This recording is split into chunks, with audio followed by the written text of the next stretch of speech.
ब्रह्म अवतारा साई। पूर्ण ब्रह्म अवतारा साई।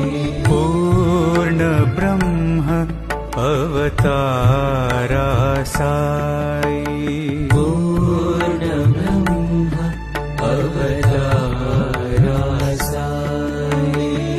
सकल जगत आधारा साई। सकल जगत आधारा साई। सकल जगत आधारा साई। सकल जगत आधारा साई। पूर्ण ब्रह्म अवतारा साई।